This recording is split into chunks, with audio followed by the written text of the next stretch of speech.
Varsity Sports Network here. The presentation of the Florida Gridiron Report.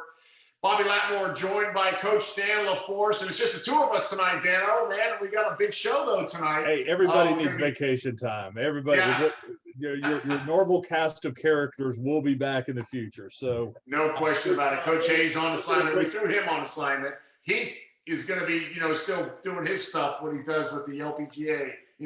Danny Noonan over there with the Caddyshack stuff, but always good stuff with our correspondents and our co-hosts. But Dano, you and I tonight, we got a big show tonight. Chris Hayes from the Orlando Sentinel Varsity Sports section, going to come talk to us a little bit about Central Florida football.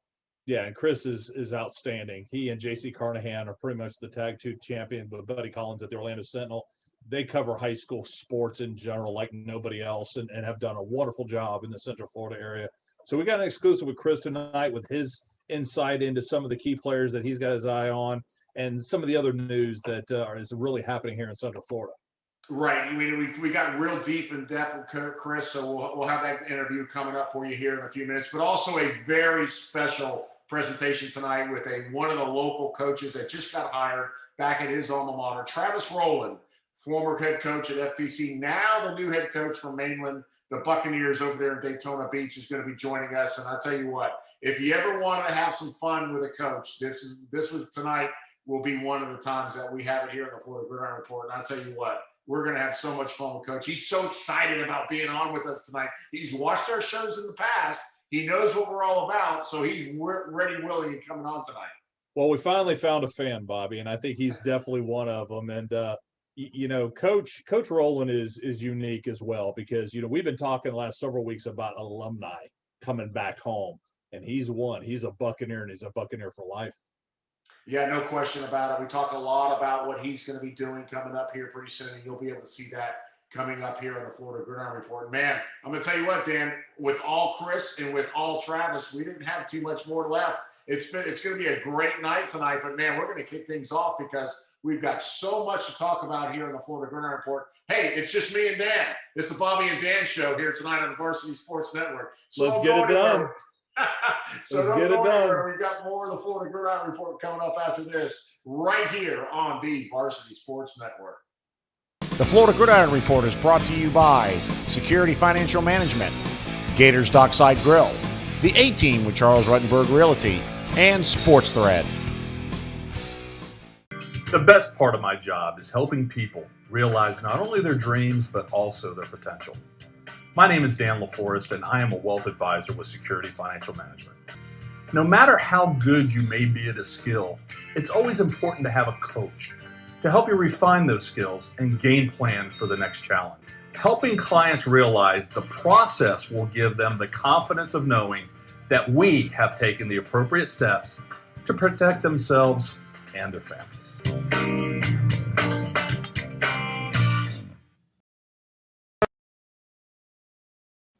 Why did the golfer wear 2 pairs of pants? In case he got a hole in one.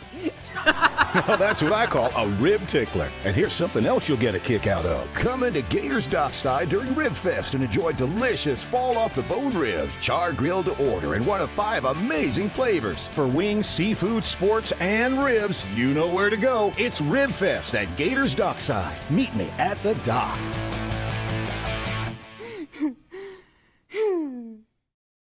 Hi, I'm Angel Carlson, and I'm with the A-Team of Charles Ruttenberg Realty. We're located in delightful downtown DeLand, and we service all of Central Florida. Our team is here to serve you for all of your real estate needs, whether you're buying, selling, or looking to invest. There is no time like the present to sell your existing home and buy your new one with the A-Team. Call me, Angel Carlson, so the A-Team can deliver your dream today. This is Sports Thread, and this is the new free Sports Thread app, changing recruiting forever. Once again, here we go. Know the name, know the flow. The first social network made for athletes, where you can show your talent. Thought I was weak, huh? You ain't see the work I put in all week, huh? And where you can be seen by athletes, fans, and coaches nationwide. Upload all your stats to the app.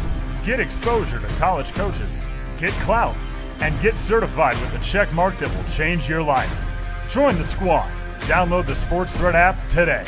Sports Thread, it's always free.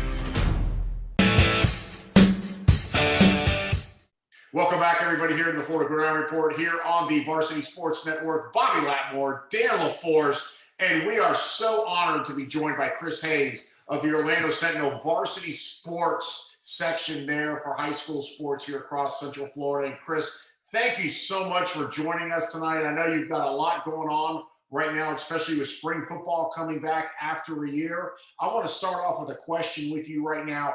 Take us back to last year to when all this kind of started, when it all got canceled, how your feelings were, what was going on with y'all. And basically now that it's come back, tell us, give us a little bit of feelings about all that coming back after a pandemic year.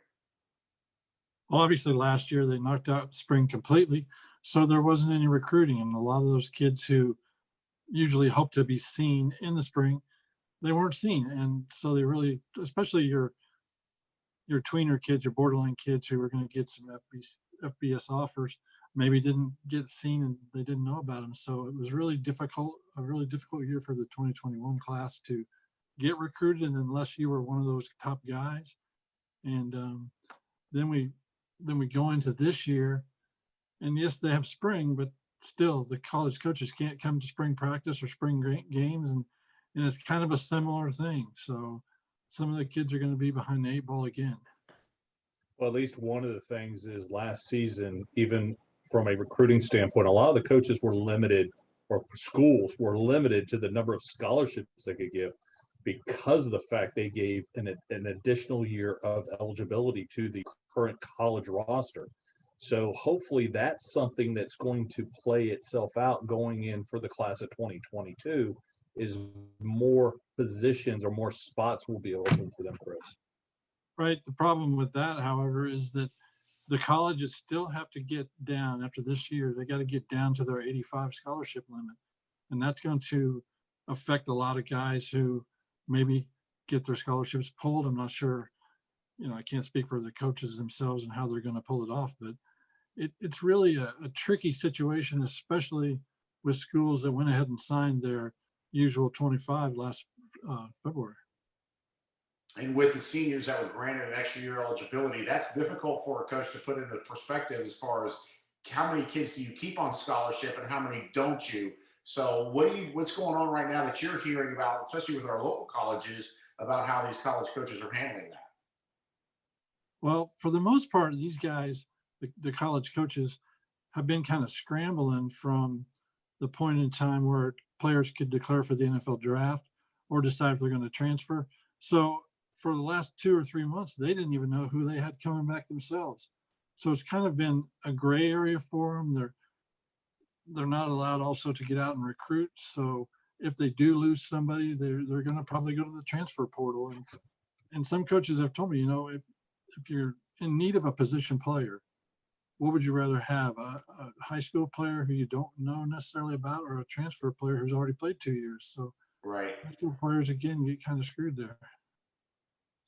Let's start here. Go ahead, Dan. I'm sorry. I was about to say that goes into the whole transfer portal. Now that the NCAA has come across and said, listen, you're not going to lose that year of eligibility across the board. Now, obviously, some of the conferences still have to vote on how interconference transfers, and I believe that vote's coming up here in the next couple of weeks. But you're right, there's so much uncertainty of how they fill those rosters and what that looks for the high school recruiting process.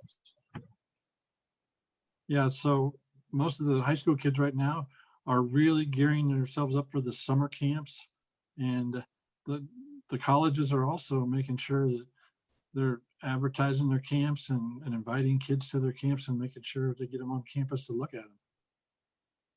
Chris, let's go ahead and start talking about Central Florida here. Obviously, that's your niche there at the Orlando Sentinel there with varsity sports. Let's talk about some local players that you're watching right now here coming out here in the 2021 season, 2022 graduates that will be coming up here later this year. Tell us what you've got here in North Central Florida, or the Central Florida area. We do our Super 60 rankings, as you guys probably have seen, and that's can be argued about or whatever, because it's never perfect science, but it's a pretty good class, the 2022 class, and we're really top loaded with quality players. But what has really stood out to me is the defensive linemen. there are so many quality defensive linemen out there now that didn't really used to be that way. And I've talked to several coaches. They don't know necessarily the answer. They think maybe it's just the trend and that's how things go. Some years it's a bunch of quarterbacks, which I actually, we don't see a lot of quarterbacks from here going on. But that's what really jumps out at me. The top D lineman right now is probably Nick Campbell at Lake Mineola. He's got a ton of offers, got good size and good quickness, and he's going to have a big decision coming up because there's all kinds of schools that want him to come play for them. You know, obviously Lake Mineola, the state runner-up last year, going into the state championships there in 2021. He's got a lot of experience. He got a lot of exposure up there in Tallahassee. What schools are looking at him right now? Yeah, Tallahassee, FSU, they're really on him hard, and he seems to like FSU. Then all the state schools are on him. There's bigger schools outside the state on him, and I wouldn't be surprised if he went to FSU. I haven't talked to Nick about it here recently, but if he did go to FSU, I don't think it would be a big surprise, but it would be a big win for them. No question. He's going to benefit anybody's program when he finally shows up at the campus. So that's great. And what's really unique about that, Chris, is we're seeing a good number of them for 2022, but we're seeing even more for 2023 and 2024. Yeah, on both offense and defensive linemen. And those kids at Osceola, Derek LeBlanc and John Walker being one of the top 25 kids in the country as a defensive tackle at Osceola, and he'll be coming up in next year's senior class. That kid is just a monster, and everybody loves him. Now, obviously, these kids playing on these teams, again, Osceola, another state runner-up last year, so they're very well benefiting these programs that actually played in the state championship game last year. Tell us somebody else here in Central Florida that's really making a statement for themselves right now. Well, one of the question marks, actually, not necessarily a big statement, but you guys know Terrence Gibbs, running back at Winter Park, who came over from Masters Academy. And one of the practices last year, tore his ACL, out for the season, still rehabbing, so he's got no spring. And right now we're trying to figure out if, as Terrence is trying to figure out as well, if he'll be ready for fall season. So he could miss a little bit of the fall. They do have a sophomore running back, Amaris Shaw, who can step in. And if those guys are both healthy, that's an incredible backfield at Winter Park. But and two different types of running back, Chris. I mean, Terrence Gibb is that prototypical type runner, whereas Amaris Shaw is that speedy scat kind of guy that can get open in the flat and the passing routes as well. Right. I remember Terrence's sophomore, I think it was his sophomore season, watching him at Masters. He carried 3 or 4 guys about 5-10 yards to make a first down. That guy is strong. He's very strong. Yeah, and he was getting that, he was getting D1 offers in his freshman year, after his freshman year. So, we're all hoping he's going to make it back because he's one of those different makers that we're going to definitely have our eye on here in this season. Oh, yeah, for sure. Let's go right now and talk a little bit about some top underclassmen that, Dan mentioned here, Chris, about some 23, 24 graduates that are coming out right now. You just mentioned a couple from Osceola that we'll be watching in the next couple of years as well. Who else really stands out when you guys look at film and when you guys see stats coming up here for Orlando here in this area? Yeah, like Dan said, there's a lot of them already making their mark at their high schools. CJ Baxter at Edgewater, he's going to be a running back or a linebacker in college. Most people like him at linebacker. He's been doing his thing since his freshman year, and he's already committed to FSU. A very, very early commit, but he's on the block for them. Obviously, he could change his mind, but he's committed to FSU, and it really depends on where they want to use him. But right now, he's looking like a top linebacker. Oh, really? They're going to stay on the defensive side with him on that? I'm not sure how they'll go with him, but he played a lot of linebacker last year, and Coach Duke decided to kind of mix it up with some of his running backs. So obviously it benefited Edgewater, and they were lacking. a little bit on the defensive side because they had lost a couple of guys. But they were still good defensively, though, obviously. Yeah, and that's one program that we've got our eye on here for the spring, because you're talking about a lot of top receiver talent that graduated, a couple of great defensive players for Edgewater, and for them to make it to the state championship game 2 years straight, there's a couple big question marks. We're looking to see how Edgewater answers those questions going into the season. Oh, yeah, for sure. They're losing almost their whole defensive line. Linebackers like Troutman, who's going to Miami. There's also some defensive backs, like you said. The receivers with Chris Leary going to Alabama. They just have a lot of talent the last couple of years, so it'll be interesting to see how they replace that. You know, a lot of attention right now. I actually went out to the Apopka practice the other day. Is Caven Call. That kid going into his junior year is a grown man and very impressive coming off the ball. And he's had an outstanding career so far as a young person. It's going to be very interesting to see how he carries that into his junior and senior year as well. Yeah, Apopka defense, as usual, will be one to reckon with. Travion Barnes right now is our number one player in the senior class. And then Caven obviously could be number one in that senior class next year. So defensively, Apopka's back where they usually are.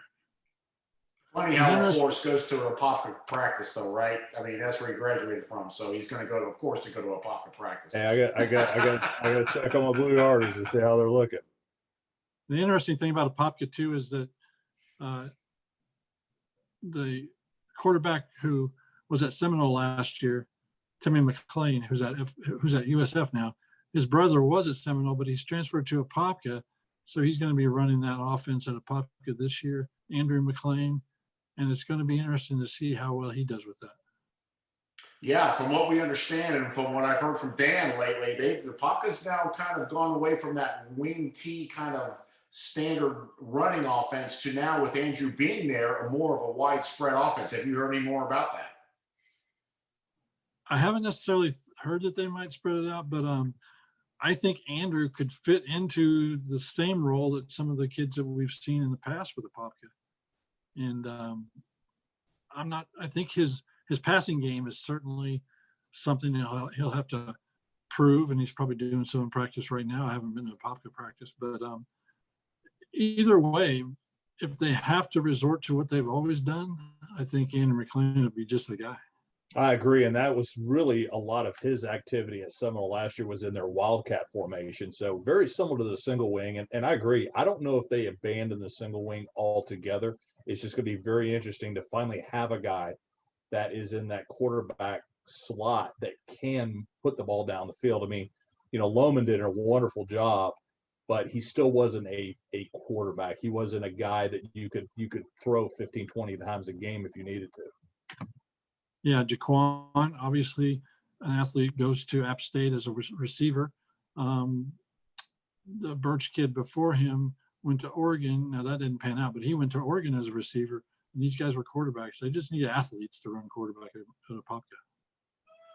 Yeah, no question about it. They've got a great offensive scheme already set up over there, so it's going to be interesting to see how Andrew fits in there in Blue Darter territory. No question about that. We're going to Haggerty Huskies, and you're watching the Florida Gridiron Report on Varsity Sports Network. The best part of my job is helping people realize not only their dreams, but also their potential. My name is Dan LaForest, and I am a wealth advisor with Security Financial Management. No matter how good you may be at a skill, it's always important to have a coach to help you refine those skills and game plan for the next challenge. Helping clients realize the process will give them the confidence of knowing that we have taken the appropriate steps to protect themselves and their families. This is Sports Thread, and this is the new free Sports Thread app, changing recruiting forever. Once again, here we go. Know the name, know the flow. The first social network made for athletes, where you can show your talent. Thought I was weak, huh? You ain't see the work I put in all week, huh? And where you can be seen by athletes, fans, and coaches nationwide. Upload all your stats to the app. Get exposure to college coaches. Get clout. And get certified with a check mark that will change your life. Join the squad. Download the Sports Thread app today. Sports Thread, it's always free.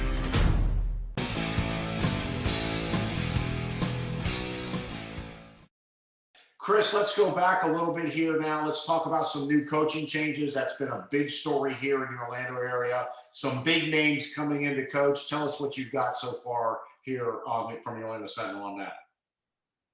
Well, I was thinking there were like 10 or so. I was going to talk about them on the show today, but as I got counting, I've got 18 new coaches in the area. Wow. If you count Travis Roland, who you're going to have on later, it's crazy the number of coaches, and it'd be nice if we can get some stability, some continuity with some of these coaches, because I think the kids really benefit.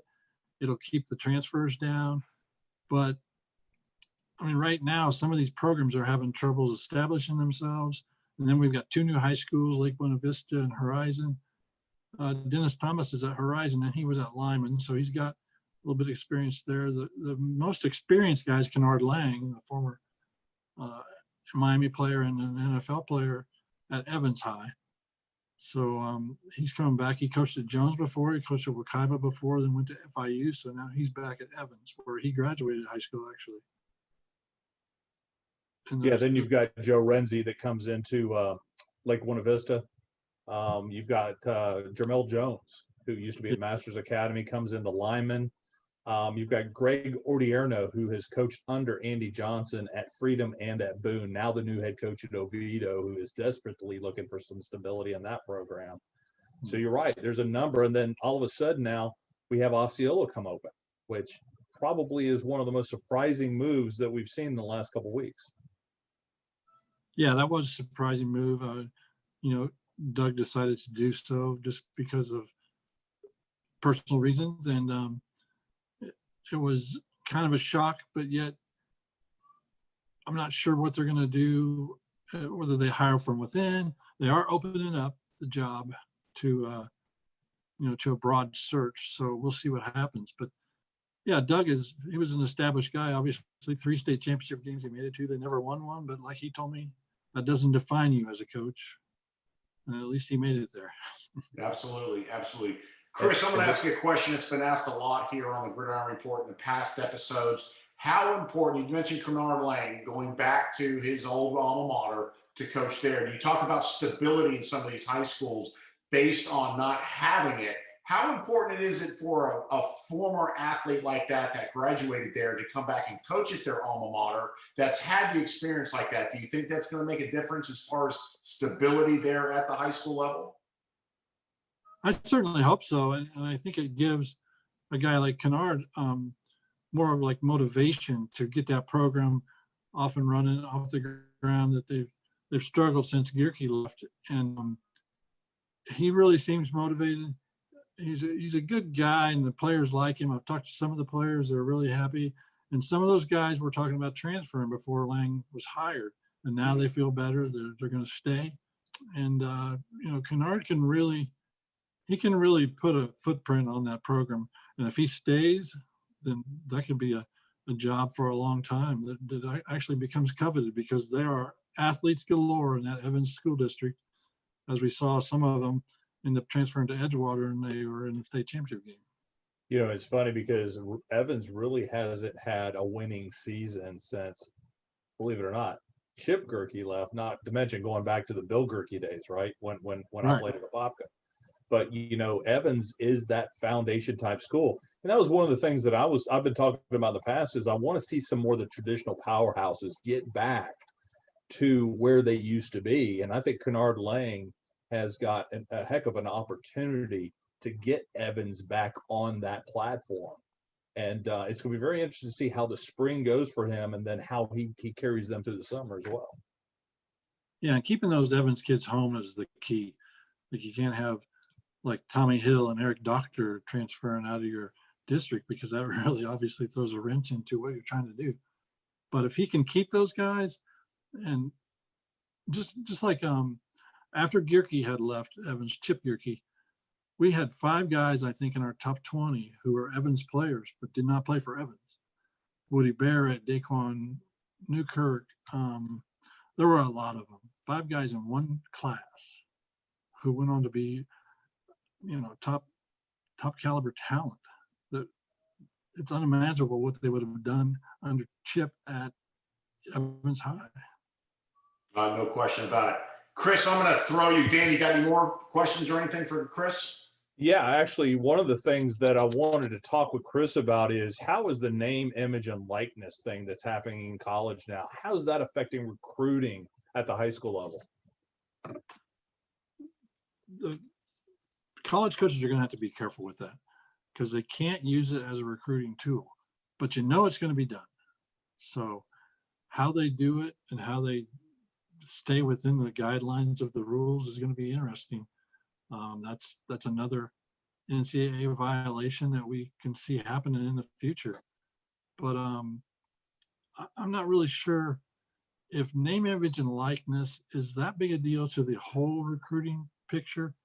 Now, when you're talking about their big upper echelon kids who are going to be like a poster child for your program, then yeah, he'll get name, image, and likeness deals and things like that. But the other guys, what are they going to benefit out of it? So I think there's more being made out of it than actually will really transpire. Yes, the key performers and the All-Americans and guys like that, they're going to definitely get their money, so to speak. But there's like 100 guys on a football team. They're all not going to be selling cars or something. And that's one thing. And that's one thing I've had a problem with is even at the college level. If you're going to give a quarterback a deal with the local BMW outfit, his offensive line, are you going to throw them a bone because these guys are the reason you're even successful? And how do you spread that around? And I think it creates a bigger problem. Now, if it gets down to jersey sales, going back to when Tim Tebow played at Florida, if you were going to have a Tim Tebow jersey that was going to sell nationwide, then I think that's more effective. But you're right. If Nick Saban comes down here and says, hey, by the way, we'll be able to get you $100,000 contract with Nick Saban Mercedes up in Alabama. Yeah, that's an influence on recruiting. It is, and obviously an obvious recruiting violation right there. But like you said, like the offensive line, is there going to be animosity on the team for these guys who actually get paid for their name, image, and likeness? So there's a fine balance. I'm sure some schools will do it well, and some obviously will not. Well, I see it, as a financial advisor, I see the bigger problem is these kids understanding the tax consequences because now they're earners. And how much get into problems because of the fact they got a check. And I didn't know kind of a thing where that's unforgivable. So there's so many factors that have to be played and looked out into this. Yeah, it's funny you mentioned that. I was talking to Clinton Dix one time, the safety at Dr. Phillips who played at Alabama and in the NFL. His first NFL paycheck got a signing bonus. Everybody's writing his signing bonus was this much. Well, when he got the signing bonus, it was half. That's exactly right. Because everything was taken out already. Yeah. No question about it. Honestly, I think the NCAA has opened a can of worms here that they're not going to be able to close for a while, and it's going to cause a lot of issues. So hopefully they'll be able to figure out, and I hope it doesn't put a stain on college sports anywhere across the way, but it's going to be something that we're going to have to weed ourselves through. So hopefully that'll work. Chris, one more thing before we go. I'm going to put you on the spot. The way too early top teams here that you're going to see for high school football here in Orlando come out here in 2021. Well, I don't think I can rank them, but the top 5 I would say are Osceola, despite the fact that Nick's gone. West Orange, look out for West Orange because this is a loaded team. I think Coach Granado does a great job over there. And then you got your usuals, Jones, Apopka. Edgewater, I'm kind of iffy on. I'm not sure what they can put together, but Coach Dukes he's got a great staff over there. See what they can do. And then Stanford Seminole.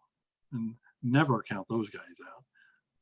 Yeah, no question. Coach Lodge has got it going over there, no doubt. What are some of the next level teams that you're excited to see them actually hit the field where you think they're going to be a little bit better than they've been in the past? I think Boone kind of took that step last year, and they're going to be good again. Timber Creek, I think they're right there, definitely. I'd like to see what happens with Evans because they have some talent and depending on what Kennard can do in that first season, it could be interesting. But I'm not sure beyond that. The smaller schools like Foundation, they'll definitely be another state contender. And I'm probably leaving somebody out, I'm sure I always do, but that's about where I'm looking. Well, no doubt you cover everything with us here tonight, Chris. Thank you so much for joining us here on the Florida Gridiron Report. Chris Hayes from the Orlando Sentinel varsity sports section there for high school sports. Make sure to check in with the Orlando Sentinel every day. Chris has got a lot of good stuff coming out here for high school sports. And Chris, thank you so much for joining us here tonight. My pleasure. And I should say Winter Park as well. Winter Park's going to be a good one. Yeah, throw that one in there. You better. Yeah. I don't want to be strong this year. I don't want Shiflett on me. Yeah, there you go. Chris Hayes, ladies and gentlemen, from the Orlando Sentinel. Again, Chris, thank you so much. We're going to take a quick break. When we come back, more of the Florida Gridiron Report here on the Varsity Sports Network. The Florida Gridiron Report is brought to you by Security Financial Management, Gators Dockside Grill, the A-Team with Charles Ruttenberg Realty, and Sports Thread. The best part of my job is helping people realize not only their dreams, but also their potential. My name is Dan LaForest, and I am a wealth advisor with Security Financial Management. No matter how good you may be at a skill, it's always important to have a coach to help you refine those skills and game plan for the next challenge. Helping clients realize the process will give them the confidence of knowing that we have taken the appropriate steps to protect themselves and their families.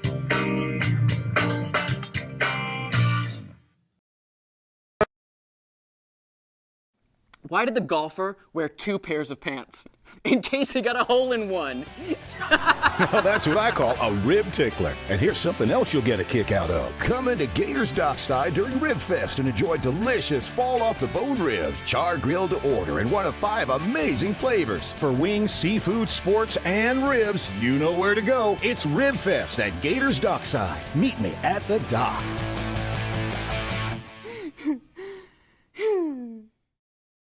Hi, I'm Angel Crowson, and I'm with the A-Team of Charles Ruttenberg Realty. We're located in delightful downtown DeLand, and we service all of Central Florida. Our team is here to serve you for all of your real estate needs, whether you're buying, selling, or looking to invest. There is no time like the present to sell your existing home and buy your new one with the A-Team. Call me, Angel Crowson, so the A-Team can deliver your dream today. This is Sports Thread, and this is the new free Sports Thread app, changing recruiting forever. Once again, here we go. Know the name, know the flow. The first social network made for athletes, where you can show your talent. Thought I was weak, huh? You ain't see the work I put in all week, huh? And where you can be seen by athletes, fans, and coaches nationwide. Upload all your stats to the app. Get exposure to college coaches. Get clout. And get certified with a check mark that will change your life. Join the squad. Download the Sports Thread app today. Sports Thread, it's always free. Welcome back, everybody, here to the Florida Gridiron Report here on the Varsity Sports Network. Bobby Latmore, Dan LaForest, and joined by the new head coach there from the Mainland Buccaneers, Travis Roland. Coach, thank you so much for joining us. But I'm going to go on a limb here. I'm going to tell you something. A couple episodes ago, we had Chris Boyle from the Daytona Beach News Journal on.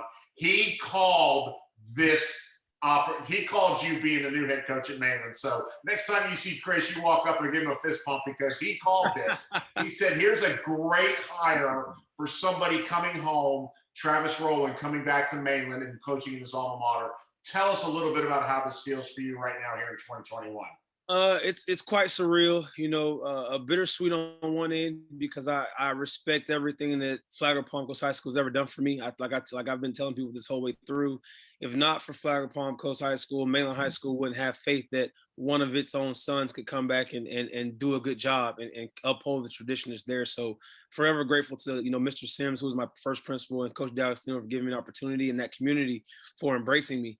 And I think now just being able to come back home, it's been an amazing feeling, just some of the parents that pick up their kids in the parking lot, they're hunking and making me feel like I'm somebody important. And I'm just glad that they believe in me and believe in the vision that we're trying to continue at Mainland, and also at the same time bring my vision into it. Because I worked for Coach Wilson and for Coach Moranto when I was there, and I think now I have to try to take lessons from both of them and do the best that I can and be ready to get things going with my vision for Mainland High School.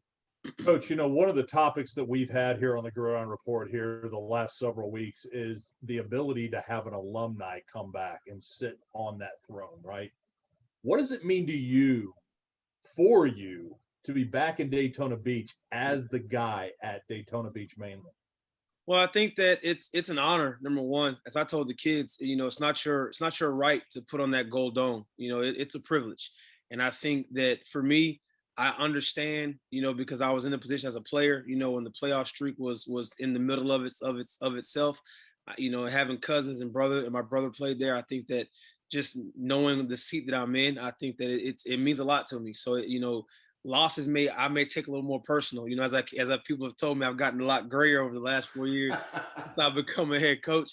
And I think now, with it, not because of the pressure of it, because pressure, as I always say, is relative. That's in the eye of the beholder. I think because of the love that I have for Mainland High School, I think that's where the stressors will come, because I know what we're trying to uphold and what we're trying to build upon and continue a legacy of. So it's an amazing feeling. I can't tell you guys enough. I think that because I was in transition for a while, it was hard to kind of to intake. The first day of spring practice, we didn't actually have practice, but because I knew that FPC was about to start practice and I wasn't going to be out there, I texted my wife and my sister, and I was like, man, it just hit me. I'm really the head coach of Mainland High School. And it was like, wow, this is amazing. I played there, I was an assistant coach there, and now I'm getting my opportunity to be the head football coach there. And so it's been an amazing thing. I was a head coach of a Pop Warner team, which Daytona Beach Bucks, which is our feeder program. So now to actually have the big brother to be the head of that, it's an amazing feeling. Coach, let's go back to FPC a little bit. You've had a great, successful career there at FPC, and props to you for giving your accolades to all the people that were there and stuff like that. Just a wonderful experience there. What did you learn at FPC that you're now going to bring back to Mainland as the head guy? Because you've had the head coaching experience in a very, very big program, which is the top of the line 8A high schools. Now you come back down a couple classifications now for this year here, but you've got a lot of experience up there in that 8A classification. What are you bringing back down to Mainland this year? Well, it's funny. You guys talked about it. I think you guys were talking about Coach Ordano at Oviedo, and you were talking about their JV, how the record their JV had and how well they played. And I think for me, one of the biggest things FPC taught me was player development. I think that sometimes, we get caught up in only coaching our older guys and JV's over here and varsity's over here, however it may be. I think the biggest thing for me, because the smallest senior class we had may have been 20, 23, 24 kids. So we were 25, 30. One year was 30. 28. The 2019 class was 35 seniors. I never forget senior nights like it took an hour. And so I think the biggest thing was player development. After the class 2019 graduate, we lost 10 starters on defense. 10. We returned one guy in that 2019 season. But we were still able, we only gave up 15 points a game, and we were still right there for the district title and things like that. So I think the biggest part for me is player development and understanding that, even on the 6A level where you're going to still have a 85 to 105 type of player program, you got to develop those young guys and you got to give them the same coaching effort that you give the older guys, because if you don't, when it's their turn, they won't be prepared to step up for you. And so that's one of the biggest things for me that I learned at FPC was player development. And that's why I think, they're going to have a good year, because there's some kids there that are coming up from the JV program that lost one game because we went for two. And so I think that's going to be one of the biggest lessons I've learned, just getting kids ready to play early. Coach, you talked about scheduling. What are some of the games that the Buccaneers are looking forward to looking at the 2021 season? Well, the schedule that Coach Wilson left, every one of them. I can tell you that. I mean, you're talking about week one. We start with our longtime rival with DeLand. Then week two, he and I finally got it worked out to play FPC in Mainland, and so that'll I don't Jesus I think some calls will be known by virtue of none of the lingo changing from both schools, and then I think week 3 we play Spruce Creek, who I think is one of the better teams in all of 7A. I'm excited about them for our area. I think our area sometimes doesn't always get the respect that we deserve. So I think that, Spruce Creek's going to have a phenomenal football team, one of the biggest offensive lines you're going to see across the state. Week 4, we play the state finalists, Lake Mineola. Week 5, I think that we play Sanford Seminole, I think it is. It's our schedule's insane. Man, we may have the VSN Daytona channel be the Mainland channel coming up. You got every week. It very well could. Game. Yeah, and every one of them's at the stadium. That's even better. Yeah. So he did do me a favor with the home games. There you go. But and so I mean, we have Seabreeze earlier in the year, and then I know we have a bye week. I'm missing somebody earlier. We have a bye week, and then we play Jones, and then we play South Lake, New Smyrna, and then Bowles High School. So, I mean, there, you got a state championship coach in Coach Wilkinson, who's going to be prepared and have his kids ready to play all the time. You got, state champion bowls or state finals. I can't remember. Did Bowles win it? Or were they no, they were runner-up last year. Yeah, they were runner-up last year for a second year in a row. So, I mean, thank God the Hayden Schwartz kid is going number 1 because he was an animal on the football field. Jesus. But just it's a crazy schedule, but the kid, that's what our program's built off of. We love challenges. We love being counted out, and so I think that the challenge that everybody's giving us about our district being tough, we welcome that. That's a part of the attitude, and that's why I told the kids, we have to continue to play that swag and attitude as if we are Mainland, because in this state, in the Southeast, in this country, Mainland High School, people know they're going to be for a football game, and then we're going to play physical and play fast. So it's going to be an exciting football season. I'm excited for it. We got some work to do. Got a young ball club, but we're excited. Kids are working really hard. They responded well, and so we're just excited about the opportunities that are in front of us. Coach, coming into the spring this year, obviously you're just walking into the program and Coach Wilson left. And of course you coach with Coach Wilson. You have a lot of respect for him. Yep, he left you a very good legacy here at Mainland, obviously with some kids. Tell us a little bit about some of the top performers that we're going to see here in 2021, both on both offense and defense coming up here for Mainland. I mean, everybody knows because he had big games against Seminole. We got a freshman wide receiver, James Randall, 6'1", 175 pounds. I mean, he can flat out fly, catches everything. Just a phenomenal athlete, wide receiver. Then we've got, our running back that's got some offers.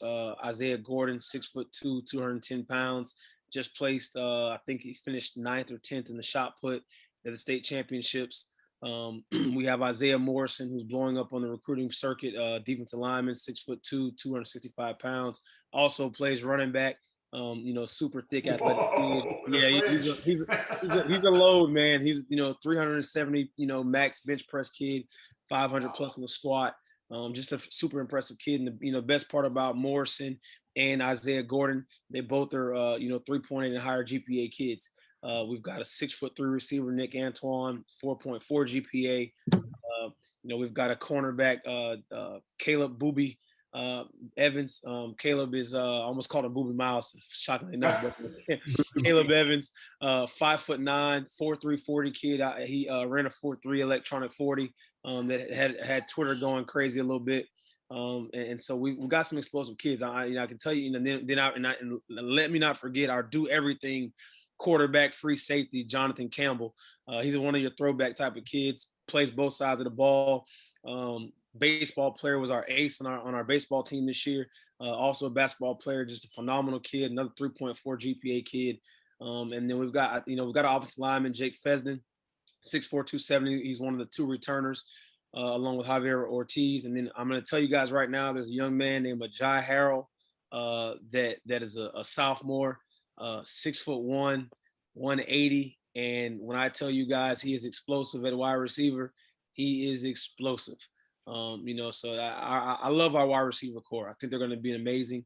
And then, we've got some great position players, that are going to be key for us. I think just developing our offensive line, defensive lines. are going to be the big thing. You know, we've got some main cogs on both sides, but I think we got to develop our young guys. And and again, our secondary, I'm forgetting the kid that moved back, Jordan Porter, made first team all area from South Carolina, played for Somerville. You guys are familiar with that area, and he was the first team all region kid there. So we're excited about the secondary that we have and the kids that are at our school that are just doing amazing. They're working hard, so we're excited. And I say I get to naming names. I'll probably forget some guys and have some mamas and daddies mad at me. But it's hard to know. I'm excited about these kids, man. They work really hard, and like I say, most of them are 3.5, 3.8 GPA kids. So that's one of the best parts about it.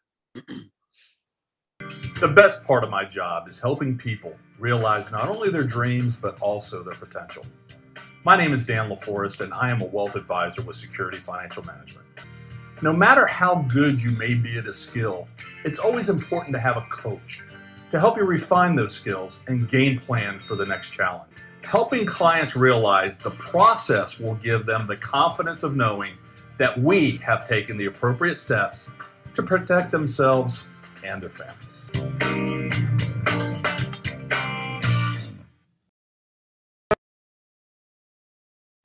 Why did the golfer wear 2 pairs of pants? In case he got a hole in one.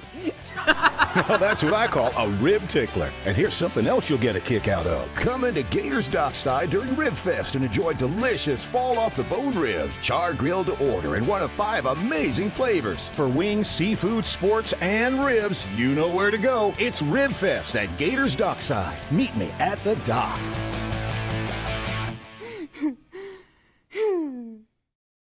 Hi, I'm Angel Crowson, and I'm with the A-Team of Charles Ruttenberg Realty. We're located in delightful downtown DeLand, and we service all of Central Florida.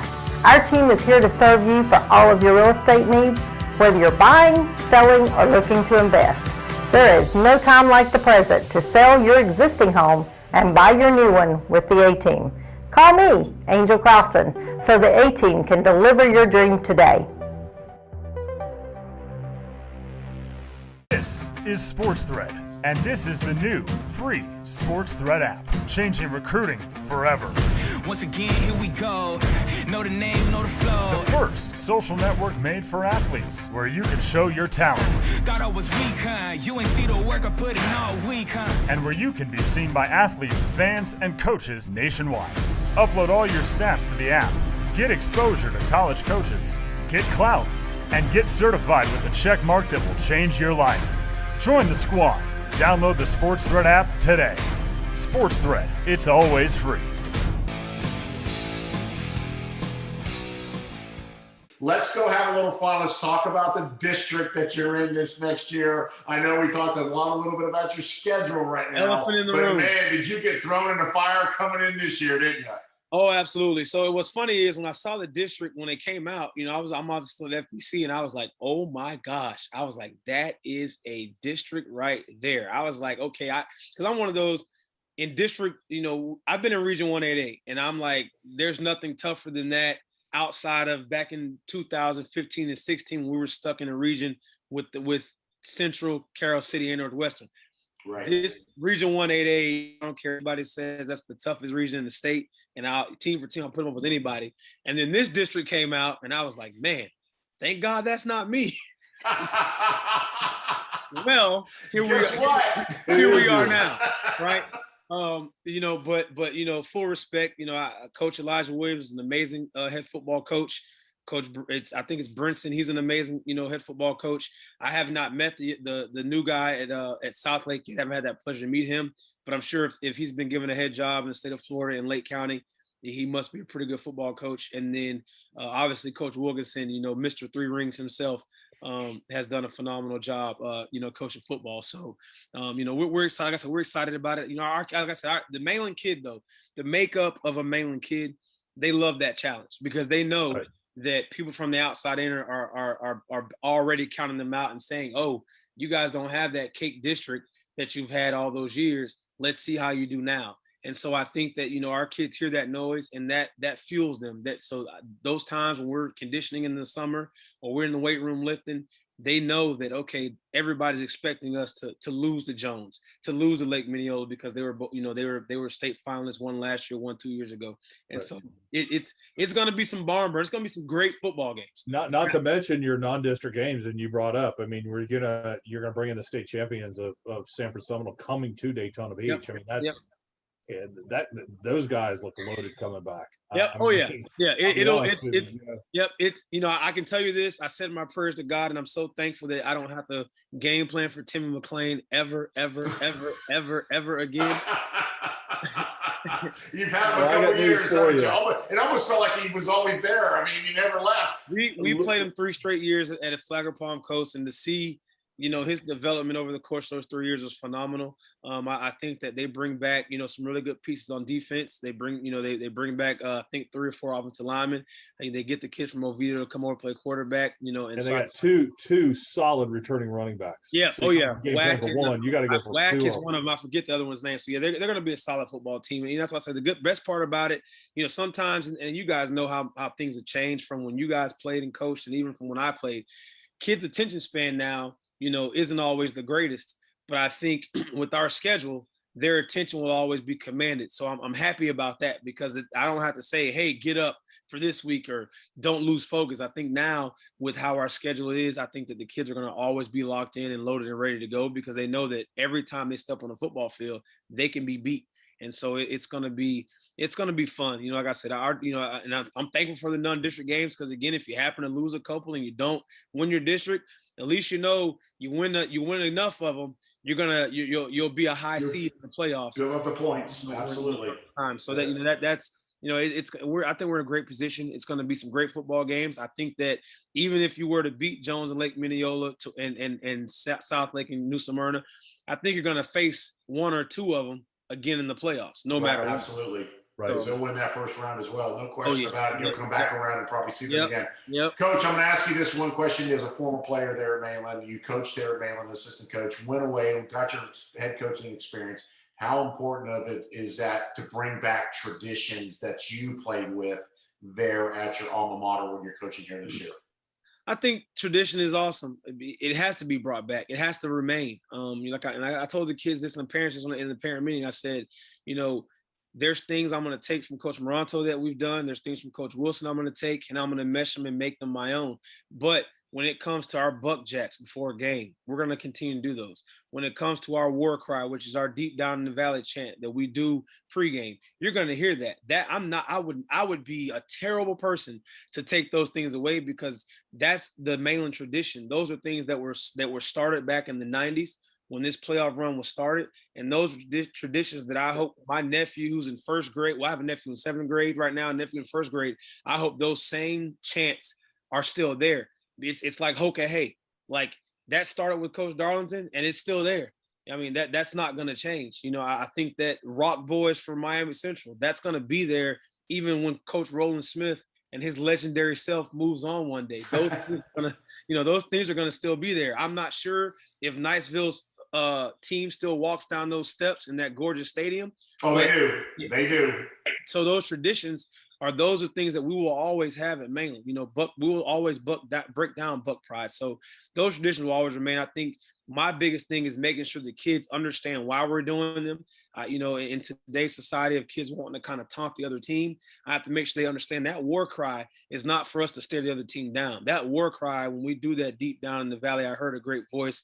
It was a mighty, mighty buck. That's for us to look each other in the eyes and say, hey, man, deep down in this valley, like when I heard that voice, it was a buck. It wasn't anybody else. It was just these bucks in this valley. So I think that it's important they understand why those chants were created, and it definitely will be ingrained in their brain to understand they're playing for those uncles that played in the 90s and the early 2000s and this last generation that couldn't get it done. We're playing for those guys to get it done. Well, Coach, I tell you what, it's an honor to have you on with us tonight. It's been a pleasure. It's so much fun. FPC lost a good one, but Mainland gained a great one. So thank you so much for joining us tonight. Man, it's going to be so much fun to watch you and how you progress this year with Mainland and the future that you're going to bring to the Buccaneer Nation that's coming up over there in Daytona. So congratulations. We look forward to seeing you here in 2021. Absolutely. Thank you, guys. I appreciate it. Anything you guys ever need from myself or our program, we will do everything we can to open our doors whenever be. And thank you guys for having me. I really appreciate it. Coach, you have a great night. We're going to take a quick break. When we come back, more of the Florida Gridiron Report here on the Varsity Sports Network. Don't go anywhere. All right. We're the Winter Park Wildcats, and you're watching Florida Gridiron Report on Varsity Sports Network. This is Sports Thread, and this is the new free Sports Thread app, changing recruiting forever. Once again, here we go. Know the name, know the flow. The first social network made for athletes, where you can show your talent. Thought I was weak, huh? You ain't see the work I put in all week, huh? And where you can be seen by athletes, fans, and coaches nationwide. Upload all your stats to the app. Get exposure to college coaches. Get clout. And get certified with a check mark that will change your life. Join the squad. Download the Sports Thread app today. Sports Thread, it's always free.